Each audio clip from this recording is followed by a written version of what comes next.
नमस्कार विद्यार्थी मित्रांनो, मी प्राध्यापक राजेश वरखेडे आपल्या जय गजानन मॅथ कोचिंग क्लासेसमध्ये सर्वांचं स्वागत करतो. आपण वर्ग 10वीचा क्वाड्रॅटिक इक्वेशन नावाचा चॅप्टर स्टार्ट केलेला आहे. त्या चॅप्टरमधली आपली प्रॅक्टिस सेट चालू आहे 2.6. 2.6 मधला एकच क्वेश्चन बाकी होता आपला 7 नंबरचा, तो पण आज आपण घेणार आहे. तर बघा, तो क्वेश्चन घ्यायच्यासाठी काही कन्सेप्ट आहे आपल्याकडे. सपोज आपल्याकडे एक रिव्हर आहे आणि त्यामध्ये एक बोट आपण चालवत आहे. बोट म्हणजे नाव. त्या नदीमध्ये जर आपण नाव चालवत असतो तर समजा हे पाणी या खालच्या दिशेने वाहत आहे आणि आपण इतर खालच्या दिशेने गेलो तर त्याला म्हणतात डाऊनस्ट्रीम. काय म्हणतात त्याला? डाऊनस्ट्रीम. पाणी ज्या दिशेने वाहत आहे त्याच जर दिशेने आपण जात असू तर ते झालं डाऊनस्ट्रीम.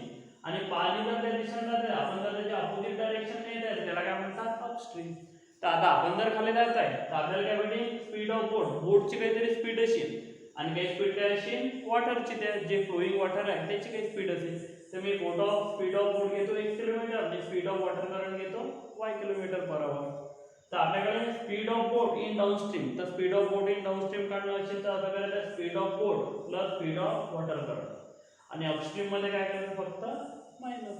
एवढं लक्षात ठेवायचं. डाऊनस्ट्रीम असलं की दोघांची एडिशन आणि अपस्ट्रीम असलं दोघांची सबट्रॅक्शन. बघू आपण दिलेल्या प्रॉब्लेम मध्ये काय आहे. प्रतीक take 8 hours to travel 36 kilometre downstream, म्हणजे 36 किलोमीटर खाली जात आहे and return to the same spot. पुन्हा जिथे आहे तिथे रिटर्न येतं. म्हणजे डाऊनस्ट्रीम झालं 36 किलोमीटर आणि अपस्ट्रीम किती येतं? 36 किलोमीटर. आपल्याला दिलं the speed of boat in still water. Speed of boat दिला आपल्याला 12 kilometre. Find the speed of water current. Speed of water current आपल्याला काय माहिती? तर सर्वात दिली तुम्ही लेट. स्पीड ऑफ वॉटर करंट माहिती नाही आपल्याला. Speed of water current, speed of water current मी घेतो x kilometre per hour, x kilometre per hour. आपल्याला काय दिलेलं आहे? Speed of boat in still water. Speed of boat दिलेला आहे. Speed of boat, speed of boat, speed of boat आहे आपल्याकडे 12 किलोमीटर. चल आपल्याला हे काढून घ्या आता speed of boat in downstream आणि speed of boat in upstream. तर पहिले काढून घेऊ आपण first speed of boat. Speed of boat in downstream. Speed of boat in downstream काढण्याचा फॉर्म्युला आपल्याकडे speed of boat plus speed of water current. Speed of boat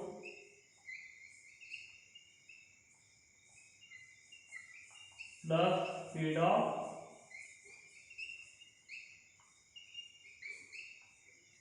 water current. Speed of boat आहे आपल्याकडे. Speed of boat check करा किती आपल्याकडे. Speed of boat आहे आपल्याकडे 12 plus speed of water current किती आपल्याकडे 8. याला आपल्याकडे स्पीड 12 किलोमीटर पर आवर आहे. पण हे काय आपल्याकडे किलोमीटर पर आवर. हे झालं डाऊनस्ट्रीम. तर upstream speed of boat, speed of boat in upstream, speed of boat in upstream. त्याच्या आपल्याकडे प्लसच्या ठिकाणी काय येते? फक्त speed of boat in upstream. प्लसच्या ठिकाणी काय येते? Minus. Speed of boat, speed of boat minus speed of water current. Water current. मग स्पीड ऑफ बोट आपल्याकडे 12 आणि स्पीड ऑफ वॉटर करंट आपल्याकडे 8 किलोमीटर पर आवर. इथपर्यंत आला की आता आपल्याला माहिती आहे स्पीडचा फॉर्म्युला. बरं, एक काम करतो तोपर्यंत इथं बसत नाही आहे, सर्वात इथपर्यंत लिहून घ्या. त्यानंतर आपण तिथपर्यंत लिहिलं होतं. त्यानंतर आपल्याला माहित आहे टाइम इज इक्वल टू काय असते? Time is equal to distance upon speed. Time is equal to असते डिस्टन्स अपॉन स्पीड. आता खाली जाण्यासाठी त्या बोटला काही टाइम लागत असेल, काही वरती येण्यासाठी टाइम लागत असेल. हे पूर्ण जे आहे खाली जाणं आणि वरती येणं, अपस्ट्रीम आणि डाऊनस्ट्रीम, प्रति किती 8 आवर लागतात त्याला खाली जाणं आणि वरती येणं. तर आपण खाली जाण्यासाठी किती वेळ लागतो ते काढून time taken by boat, time taken by boat in downstream. कळवलं downstream. Downstream is equal to काय असते आपल्याकडे? Distance upon speed. डिस्टन्स किती दिलेला आहे आपल्याला 36 किलोमीटर. 36 डिवाइडेड बाय स्पीड काय दिलेलं स्ट्रिंग मध्ये 12 प्लस x. तसंच करू आपण time taken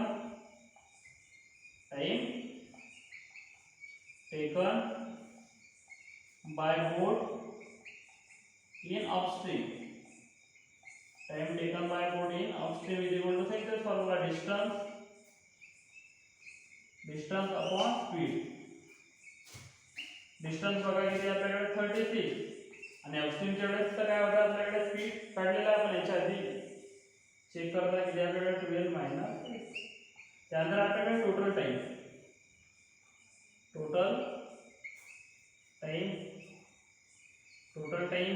is equal to total time आहे आपल्याकडे.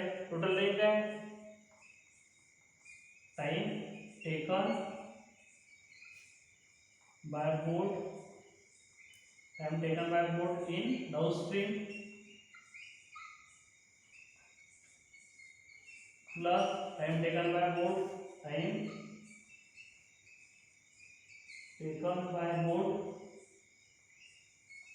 in upstream.